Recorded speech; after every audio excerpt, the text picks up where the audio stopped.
If you're a CPA and you're sitting here right now, tax season is finally behind you, you may be exhausted, and you're watching your phone go quiet. I've watched dozens of firms ride this exact roller coaster, and there's about $8,000 a month in new bookings and bookkeeping clients walking right past your front door because of one optimization technique inside of your Google Business profile. One setting, and let me show you which one.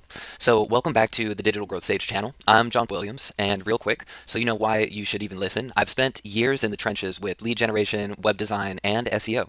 I've built sites that have flopped, I've built sites that printed money, and I tried every shortcut. And after all of that, I finally have a site of my own that's beautiful, structurally sound, and brings me new client calls from Google every single month without me touching it. And that's the goal. That's what I want for you. So everything I'm about to walk you through, it's not theory, it's what actually worked once you stopped guessing. So here's the thing nobody tells accountants. And honestly, it took me way too long to figure this out for myself. You don't need a new website. You don't need a content calendar. You don't necessarily need to become a marketer. What you do need to do is to optimize your Google Business Profile foundations correctly. For the most part, that's usually it.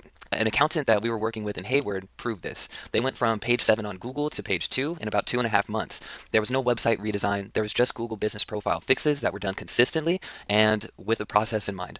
So they're now competing for an extra $9,000 a month with the new bookkeeping work that they have pivoted to now that they're out of their tax season.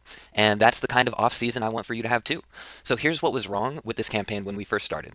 There's 4 mistakes, and pay attention because I see these on almost every CPA firm I audit in the Bay Area. Primary category was not set correctly, and 40% of their revenue was already bookkeeping, so they were invisible to bookkeeping searches.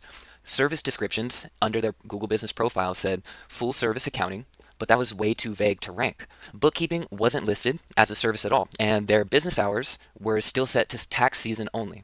And so those were the few quiet killers that were tanking their websites when it comes to the targeting that they wanted to do. And so here's the move. We switched the primary category to accountant, which is broader and less saturated. It captures both tax and bookkeeping searches. We added bookkeeping service and payroll service as secondaries, and then we rewrote the descriptions with the specific words that clients actually type, like monthly bookkeeping, QuickBooks setup, payroll processing. And then we updated the hours to match the summer reality. And that's it. That's majoritively the whole playbook for the first push. You want to get the foundations built correctly. And here's the part that I really want to sit with. Google's local algorithm ranks on 3 things: relevance, distance, and prominence. So your primary category on your Google Business Profile is the heaviest relevant signal that you've got.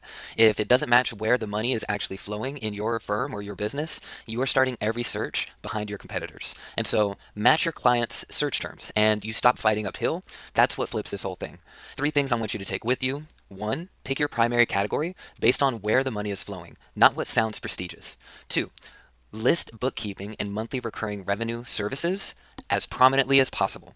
And then 3, a fully filled out profile beats a half finished one every time. So don't skip the boring fields. We have a full breakdown, including the exact decision tree for picking your primary category in today's blog. The link is in the description. And listen, if you want me to pull up your Google Business Profile live and show you what's actually keeping you off of page 1, there's a free audit link on my website's contact page. No pitch, no pressure, just 20 minutes of real talking about your profile and your online presence. If you want, you can drop your city and your firm name in the comments. I read each one of them personally, and I'll see you in the next one.